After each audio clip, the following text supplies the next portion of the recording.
Aujourd'hui, les gens me posent la question de savoir, mais Audrey, je ne savais pas que tu étais capable de faire ça. Mais je me suis surprise en train de découvrir de quoi je suis capable lorsque j'ai appris à dépasser mes limites. Lorsque j'ai compris qu'en moi, il y a la totalité des possibilités. Est-ce que si quelqu'un comprend ce que je dis, le mot là, en toi, tu es jeune, tu es élève, tu es étudiant, tu es une femme au foyer. Je ne sais pas ce que tu fais dans ta vie.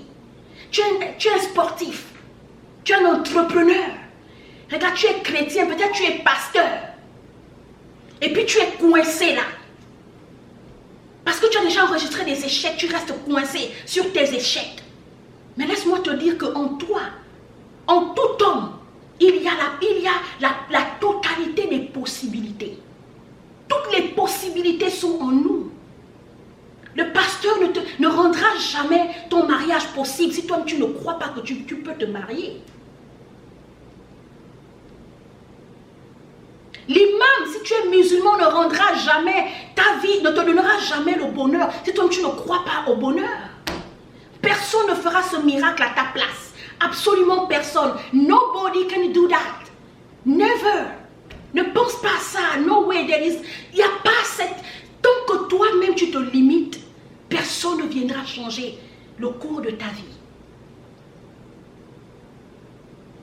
Tu es tellement resté limité sur tes handicaps. Non, je ne suis pas belle. Non, je suis trop grosse, les femmes. Non, je ne peux pas m'exprimer. Je ne sais pas m'exprimer. Quand je vais faire des fautes d'orthographe, ils vont se moquer de moi. Vous savez combien de personnes avant, aujourd'hui, on parle de M. Obama, l'ex-président des États-Unis. Il fait partie des meilleurs speakers au monde. Il a l'art oratoire. Aujourd'hui, lorsque les grandes compagnies internationales ouvrent leurs entreprises, on appelle M. Obama pour faire leur pub. Vous pensez qu'avant que M. Obama soit un grand speaker, il n'a pas fait d'erreur, il n'a pas fait de faute? Vous pensez que Oprah Winfrey, avant qu'elle ne soit ce qu'elle est aujourd'hui, elle n'a pas fait d'erreur? Tu penses que c'est parce que toi tu es dans le péché, personne ne pêche? Mais tout le monde est pécheur. Peu importe son niveau spirituel, peu importe ton niveau spirituel, peu importe ta relation avec Dieu. C'est ça qui fait la différence entre Dieu et les hommes. Il n'y a que Dieu qui ne pêche pas. Tout homme pêche. Maintenant, tu es coincé à cause du petit péché que tu as fait. Tu ne peux plus aller à l'église parce qu'on t'a frustré. Parce que les gens ont découvert que tu as péché. Je suis tombé dans le péché. Je ne peux plus repartir à l'église. Mais le problème, c'est que tu ne vas pas à l'église pour les gens. Tu ne vas pas à l'église pour ton pasteur. Tu vas à l'église pour toi, pour ta relation avec Dieu. Est-ce que parce que ton enfant t'a manqué de respect en tant que mère, tu vas décider de ne plus faire à manger à tes enfants? Parce qu'il y a un seul enfant qui t'a déçu. Alors je ne peux plus m'occuper des autres enfants? Je dis non, absolument non. Alors je voulais encourager quelqu'un ce soir. Je voulais encourager quelqu'un aujourd'hui. Peu importe l'heure qu'il fait chez vous. Les temps de coronavirus nous font tous peur. C'est la stricte réalité. La peur, à une certaine dimension, est un sentiment naturel. Mais la peur qui te fait perdre le contrôle, au point où tu décides de renoncer à ton rêve. La peur qui t'amène à te détourner de tes objectifs. C'est une peur qui te limite. La culpabilité peut te limiter. La honte peut te limiter. La frayeur et la crainte peuvent te limiter. Parce que tu es malade. Non, sinon ils vont découvrir que je suis malade. On m'a déclaré séropositif. Je ne peux plus aller travailler. Je suis mort. La plupart des gens qui mouraient, lorsque l'affaire du VIH-Sida a commencé, par exemple, chez nous en Afrique, ce que tuait les gens, c'était le regard des autres. C'était ce que les autres disaient. Ce qu'ils écoutent les gens dire. Si les gens, eux, ils disent, mais ces gens-là ne sont pas Dieu. Les gens disent, mais qu'est-ce que Dieu dit de moi? Qu'est-ce que tu dis de toi-même? Les gens ont dit que je suis un raté. Les gens ont dit que je suis une ratée. Les gens ont dit que j'ai épousé un rigolo. Les gens ont dit, les gens ont dit, les gens ont dit. Mais qu'est-ce que toi-même tu dis de ta vie?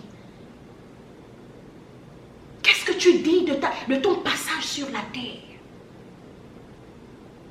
Alors les gens sont courbés dans les émotions, dans ce que les gens vont dire de moi. Parce que tu as raté peut-être l'examen l'année dernière. Non, je ne continue plus. Je suis fatiguée, j'ai honte. Mes petites sœurs ont eu le baccalauréat avant moi. Mes petits frères sont des bacheliers avant moi. Moi, je suis là en train de trimer en classe de terminale. Mon âge ne fait qu'avancer. Et tu te dis, mais les gens ont dit. Alors, je veux te dire aujourd'hui, apprends à dépasser tes limites. Car en toi, il y a la totalité des possibilités. La possibilité de réussir dans tous les aspects de ta vie. C'est de ce que je veux parler en 2020 quand je viendrai en conférence au Gabon. Le coronavirus existe partout. Là, on ne va pas dire que non, madame, parce que toi, tu es là-bas. Ici aussi, nous sommes en confinement. Mais rien ne peut m'arrêter sur ce rêve. Le rêve de croire que j'aurai la possibilité de changer une vie au travers de cette conférence. Rien ne pourra m'arrêter. Même si le coronavirus me tue, je vais croire jusqu'à mon dernier souffle de vie. Alors apprends à savoir, réalise aujourd'hui qu'il y a toutes les possibilités à l'intérieur de toi. Tu peux surpasser cette épreuve. Tu peux dépasser cette épreuve. Je crois que c'est possible. Car tout est possible à celui qui croit. Même Jésus, la plupart des gens que Jésus a guéris dans la Bible, il leur a dit que ta foi t'a guéri. Lui qui est Dieu, qui a toute la force et la puissance. Les gens sont en train de dire que Dieu est où? Devant le coronavirus, vous qui, les grands chrétiens, j'écoute ça dans beaucoup de messages sur Internet. Les gens qui disent qu'ils savent prier là, les pasteurs, les plus grands chrétiens là, venez maintenant, le coronavirus est là, montrez-nous maintenant que vous parlez avec Dieu. Mais est-ce que vous savez que le silence de Dieu peut être une réponse? Le silence ne veut pas dire qu'on est perdant. Parfois le silence peut être une réponse. Parfois, Dieu, là, il dit dans sa parole qu'il a tout accompli. Tout a été accompli. Il y a des choses que tu peux faire maintenant de toi-même. Donc, Dieu n'a plus toujours besoin d'intervenir. Dieu n'a pas besoin d'intervenir dans tous tes problèmes. Il y a des problèmes que toi-même en tant qu'humain, en tant qu'homme, en tant que femme, en tant que jeune, en tant que parent, je ne sais pas ce que tu as, même si c'est un problème de maladie. Il y a des problèmes que nous-mêmes, nous sommes capables de résoudre. On n'a plus besoin de l'intervention de Dieu. C'est pour ça que les gens restent crispés et coincés. Dire que je prie, depuis que je prie, ma situation ne change pas. C'est parce que tu ne sais pas qu'en toi, il y a la totalité des possibilités.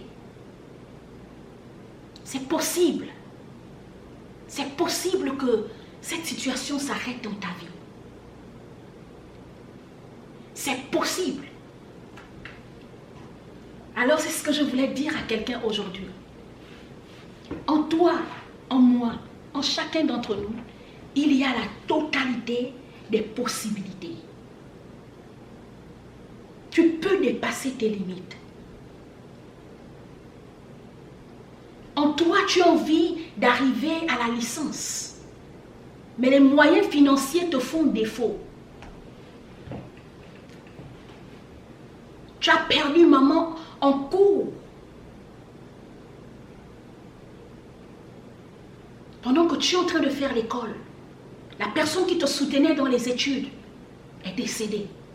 Et tu te dis, je voulais arriver à la licence, mais je ne peux plus.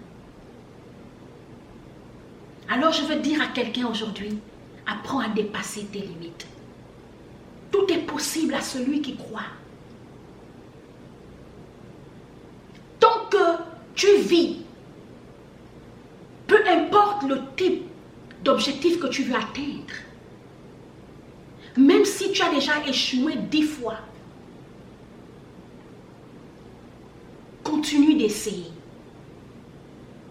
Car Monsieur Thomas Edison, avant que la lumière, la lampe qui brille sur ma tête là, la lampe qui t'éclaire via ton téléphone, la lampe qui éclaire là où tu es en ce moment-là, c'est Monsieur Thomas Edison qui a mis à l'existence cette belle œuvre-là. Mais son histoire dit qu'avant que la lumière, avant que l'ampoule, il ne réussisse ce projet-là, il a échoué près de 1000 fois. Mais l'échec ne lui a pas empêché de croire à son rêve, de croire qu'il va atteindre son objectif. Aujourd'hui, M. Thomas Edison n'est plus de ce monde. Mais son histoire continue de parler de lui. Parce qu'il a écrit une histoire. Alors dire à quelqu'un que ce sont les vainqueurs qui écrivent des histoires. Et les vaincus se lamentent. Alors arrête de te lamenter. Parce que rien n'est encore terminé. Tout est encore possible. Tout est encore possible. Peu importe ton âge, ne regarde pas ton âge. Ne regarde pas à tes faiblesses, à tes manquements. Ne regarde pas à tes péchés. Les chrétiens là, le péché bastonne tellement les croyants. Dans plusieurs de mes groupes privés, je le dis à plusieurs personnes, que l'une des choses qui a fait ma force, moi personnellement, même lorsque j'avais commis un péché, ou si j'avoue ça à quelqu'un, la personne me dit « Oh, toi tu as fait ça !» Je continuais de croire que je sortirais de cette faiblesse-là. Parce que nous avons tous des faiblesses. Nous faisons tous des erreurs. Il arrive que chacun d'entre nous, qui que tu sois, tu peux t'égarer. Tu as emprunté une voie, un chemin qui n'a pas porté de fruits. Ça n'a pas apporté les résultats que tu attendais. Mais ne reste pas coincé sur cet échec-là. Lève-toi et continue. Keep going. Il y a quelqu'un qui dit keep going. You don't need to stop on the way. Le chemin est tellement long. La vie est tellement précieuse. Alors ne reste pas courbé sur tes échecs.